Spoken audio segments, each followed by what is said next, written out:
Praise the Lord मेरे प्यारे साथियों, चलिए आज हम परमेश्वर के पवित्र वचन से सीखते हैं। आज हम gospel of mark chapter 2 versus 1 to 12 का वचन पहले पढ़ते हैं और फिर तुरंत उसका अर्थ समझते हैं। Mark 2 1 to 2। And again he entered into Capernaum after some days, and it was noised that he was in the house. And straightway many were gathered together, insomuch that there was no room to receive them, no, not so much as about the door, and he preached the word unto them. यीशु कुछ दिन बाद कफरनाहुम शहर आए। जब लोगों को पता चला कि यीशु एक घर में है, तो इतनी भीड़ इकट्ठा हो गई कि दरवाजे के पास भी जगह नहीं बची। यीशु उन सबको परमेश्वर का वचन सुना रहे थे। Mark 2 3 to 4। And they come unto him, bringing one sick of the palsy, which was born of 4. And when they could not come nigh unto him for the press, they uncovered the roof where he was, and when they had broken it up, they let down the bed wherein the sick of the palsy lay. 4 लोग अपने एक दोस्त को लाए जो लकवाग्रस्त था और चल नहीं सकता था। भीड़ की वजह से वो यीशु तक पहुंच नहीं पाए, तो उन्होंने छत खोली, छत तोड़ दी और अपने दोस्त को चारपाई के साथ यीशु के बिल्कुल सामने उतार दिया। Mark 2 5। When Jesus saw their faith, he said to the sick of the palsy, Son, thy sins be forgiven thee. यीशु ने उन सब का विश्वास देखा, बीमार का भी और उसके दोस्तों का भी। तब यीशु ने कहा, बेटा, तेरे पाप माफ हुए। Mark 2 6 to 7।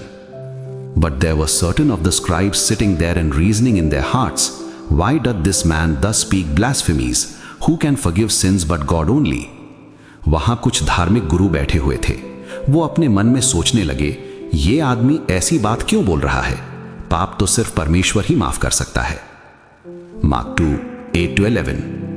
And immediately when Jesus perceived in his spirit that they so reasoned within themselves, he said unto them, Why reason ye these things in your hearts? Whether it is easier to say to the sick of the palsy, Thy sins be forgiven thee, or to say, Arise and take up thy bed and walk. But that ye may know that the Son of Man hath power on earth to forgive sins, he said unto the sick of the palsy, I say unto thee, Arise and take up thy bed and go thy way into thy house. यीशु ने उनके मन की बात जान ली। उसने कहा, तुम अपने दिल में क्यों सोच रहे हो? क्या पाप माफ करना आसान है या बीमार को उठकर चलने को कहना? फिर यीशु ने उस बीमार से कहा, उठ, अपनी चारपाई उठा और अपने घर चला जा। Mark 2 12।